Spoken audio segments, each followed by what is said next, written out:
En los orígenes de la civilización mexicana, época prehispánica, la religión y la política estaban profundamente ligados.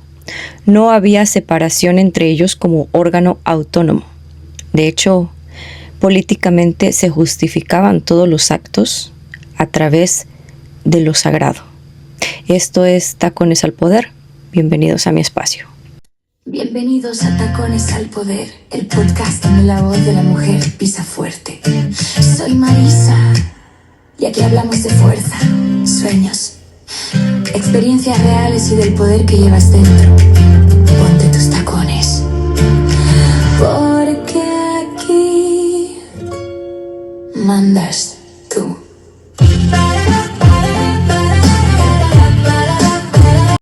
Bueno, ya les di una pequeña introducción al tema de hoy.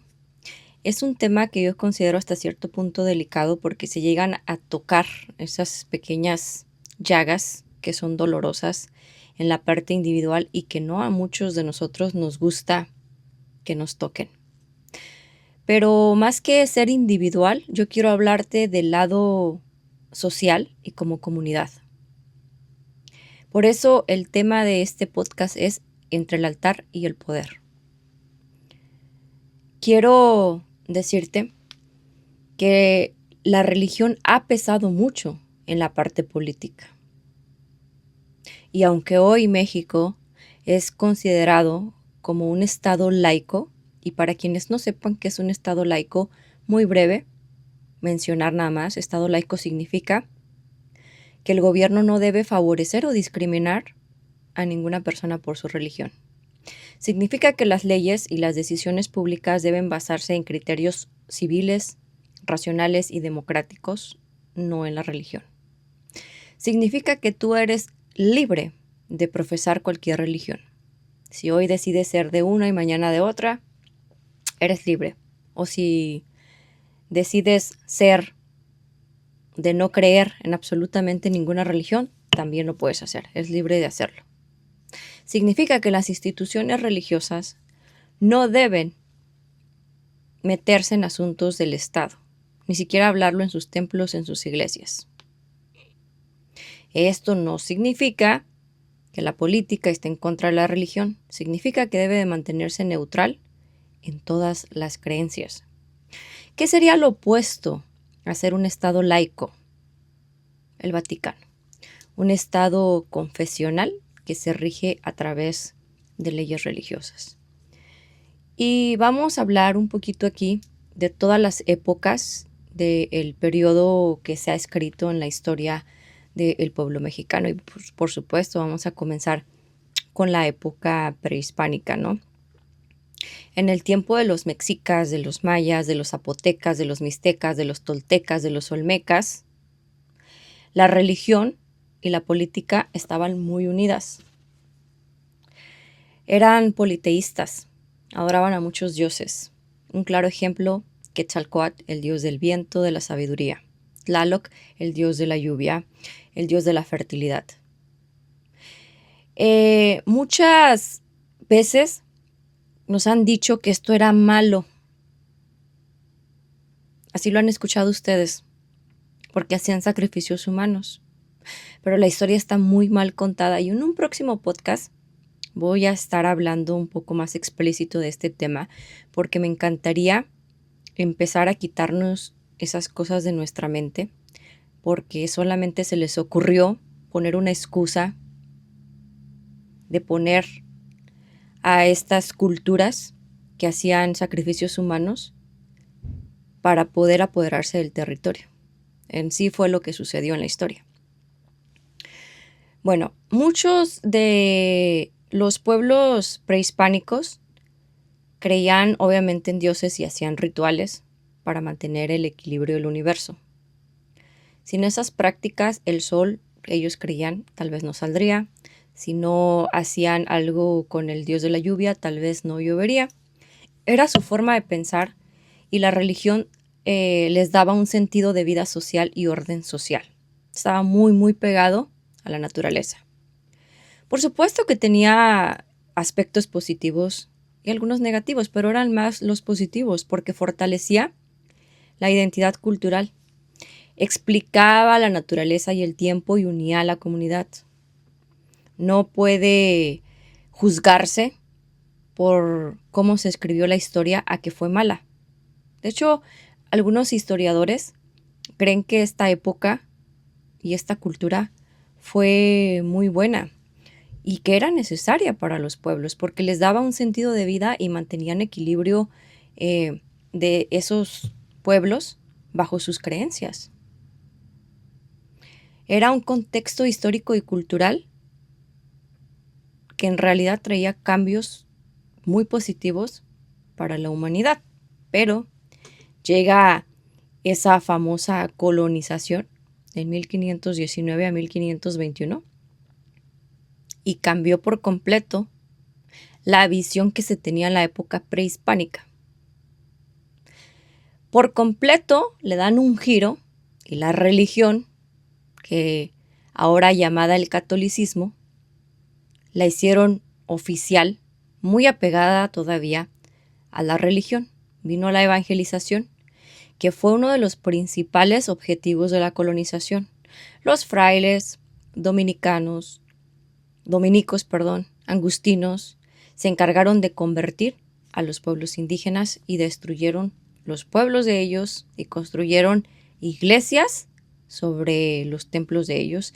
Les prohibieron su creencia, les prohibieron sus rituales y les prohibieron su política.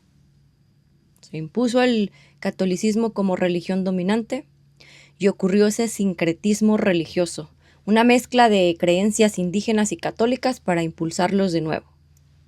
La religión fue usada como instrumento de control social y cultural y se perdió parte de la religión y de la cultura indígena, aunque no desapareció por completo. Sí podemos decir que trajo un impacto muy negativo a nuestro país, porque no fue hasta el 2007 con Andrés Manuel López Obrador que decidió volver a traer al país y hablarles sobre las culturas de nuestro país, de la parte prehispánica. Entonces, ¿qué hacía la política y la religión en el tiempo de la colonización? España gobernó territorios, estableció leyes y estableció su propia autoridad. Le quitó tierra y poder a los pueblos indígenas. Obligaba a la gente a obedecer la ley. La Iglesia Católica le enseñaba a obedecer al rey porque era voluntad de Dios. Y quien no lo hacía, pagaba las consecuencias. Prohibía y les castigaba sus antiguas creencias. Según ellos, los educaba y los vigilaba que la conducta de la población fuera la que ellos les estaban impulsando. Se les impuso nuevas costumbres y muchos de ellos fueron explotados en trabajos muy forzados. Y quienes no obedecían, pues, eran severamente castigados. Esta parte de la colonización yo considero que fue la más severa, la más mortal y la más desafortunada que le ocurrió a nuestro país. Y muchos de nosotros hoy en la época moderna no hemos entendido el daño que le hicieron a nuestras comunidades. Seguimos sufriendo con las consecuencias de la colonización. ¿Cuántos de nosotros no subajamos a la comunidad indígena solo por ser indígena? O cuando discutías con otra persona, le llamabas indio patarrajada. O cuando veías a alguien mal vestido y con guarache, india patarrajada. Cada vez que hay una discusión, el decirte indio, piensan que te están subajando como persona. Y eso, mis queridos amigos, se lo debemos a la colonización. Hoy nuestros pueblos indígenas, afortunadamente guiados por la izquierda, han tenido dignificación y hemos establecido comunicación directa con ellos. Hoy sabemos quiénes son los dueños de nuestro país. Hoy realzamos su cultura, pero no siempre fue así. La historia en realidad fue muy triste para esos pueblos. Al día de hoy tenemos residuos de todo lo que pasó. Pueblos sin acceso a la educación, sin acceso a la electricidad, sin acceso a lo que todos nosotros fuera podemos tener. A ellos por mucho tiempo se les restringió, y esto era religión y poder. Ambos decidieron hacerlo de esa manera. Fue muy triste la historia en esa parte. Viene la época de la independencia, en 1821, en donde la Iglesia Católica todavía continúa manteniendo un gran poder y quiere mantener esa unión entre la religión y la política.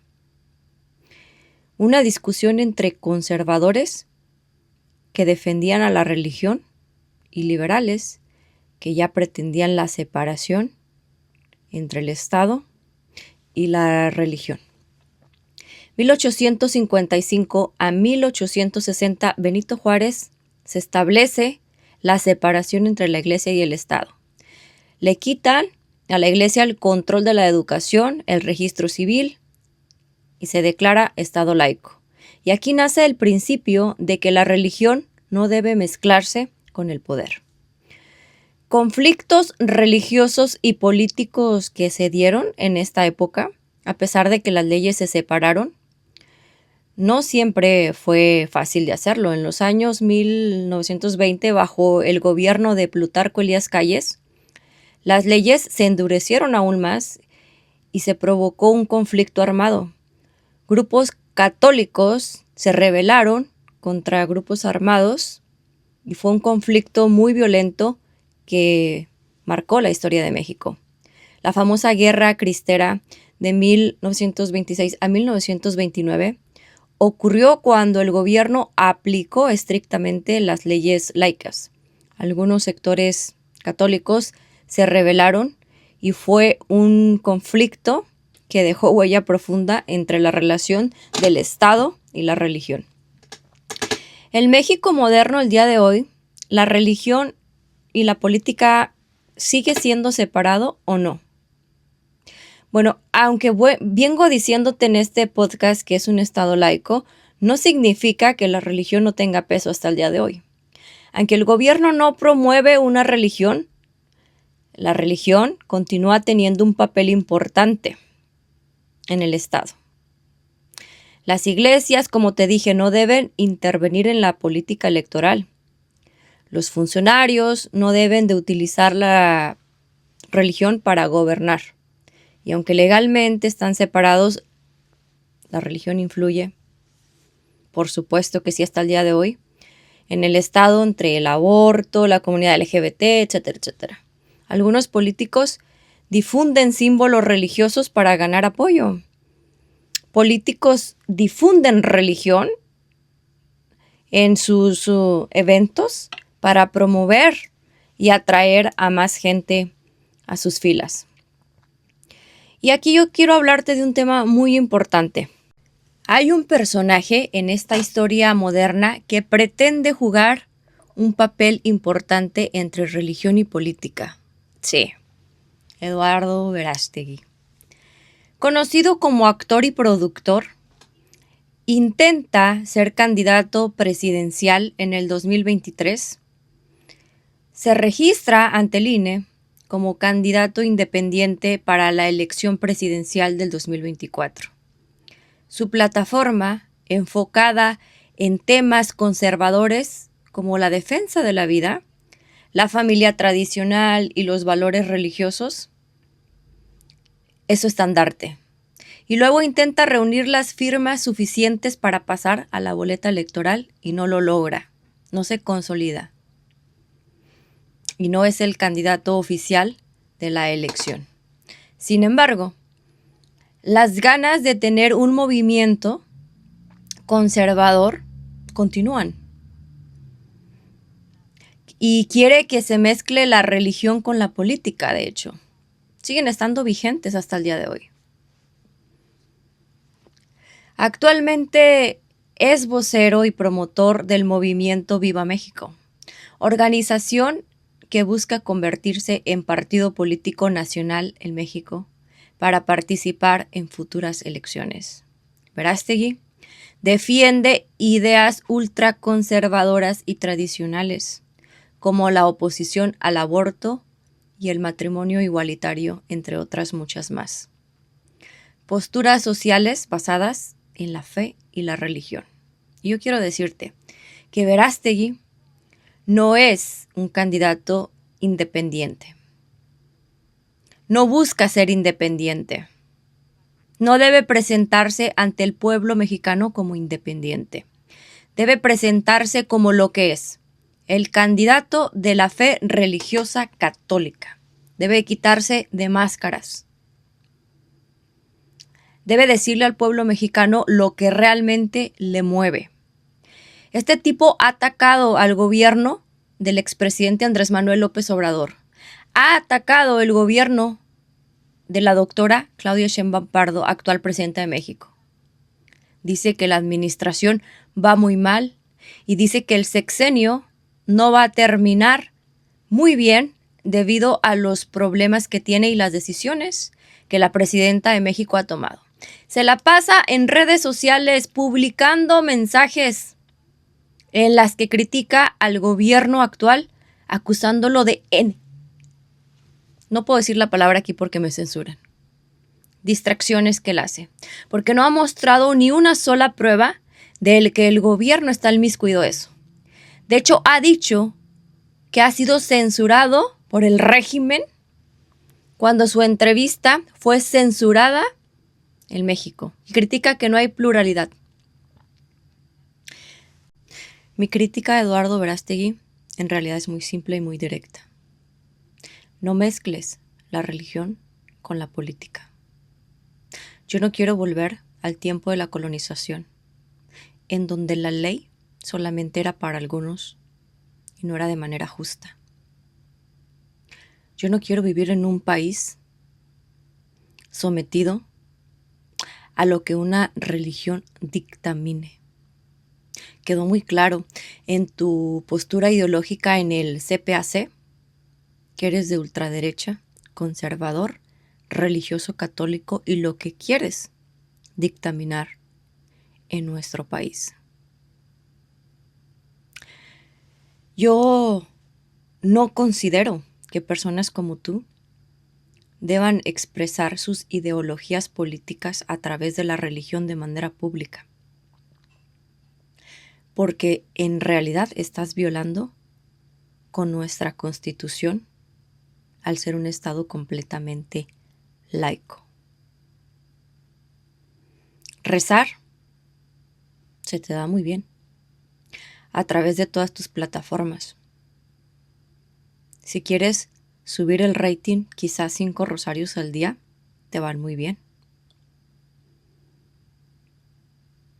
Y un ejemplo de lo que no debemos cometer es utilizar a un Dios para crear un conflicto político. Eso no lo debemos de hacer.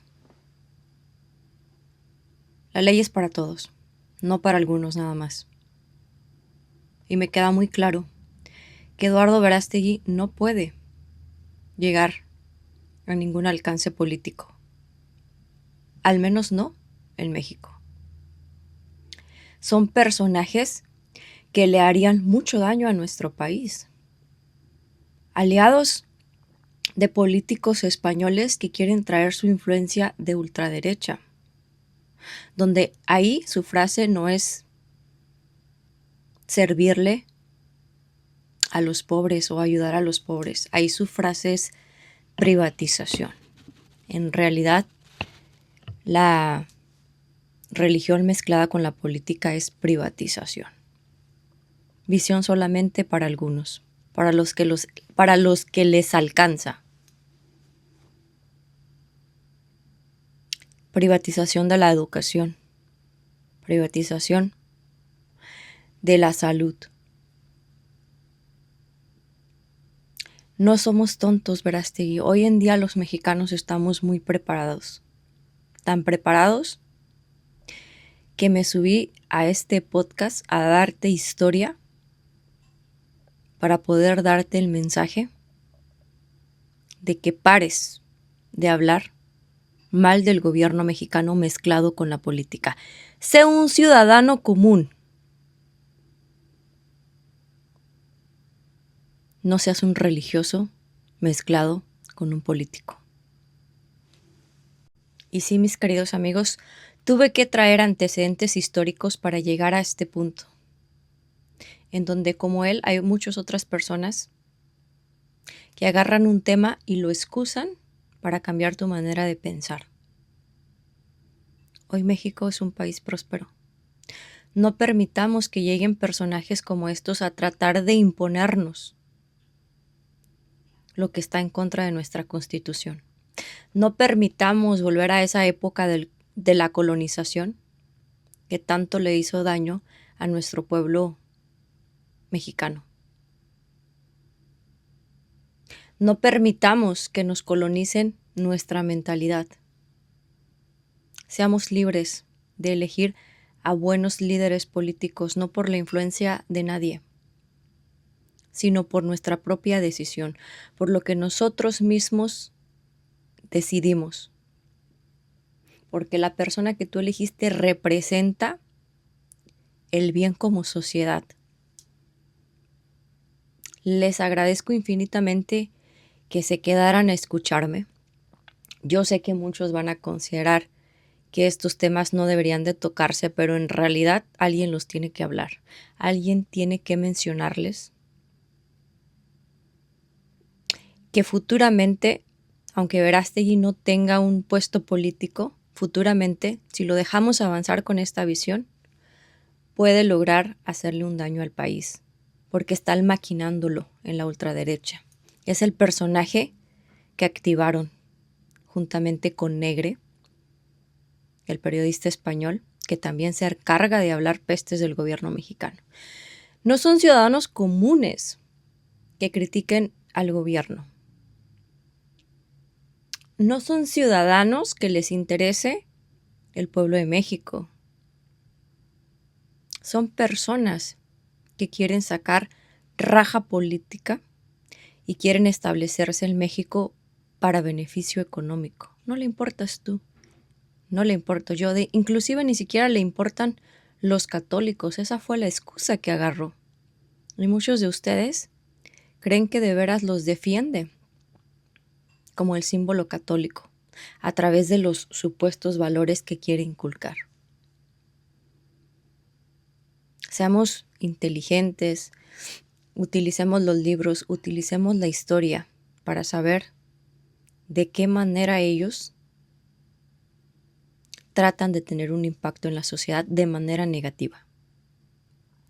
Yo los dejo, espero que este episodio les gustara. Por favor, denle ahí un like, compartan este video, suscríbanse a mi canal.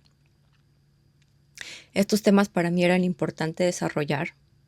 Poco a poco iré haciendo cambios en la manera en la que les voy a dar más videos, más tranquilos, más relajados, pero por lo pronto estos temas tienen que tocarse porque son los que han tenido impacto ante la sociedad.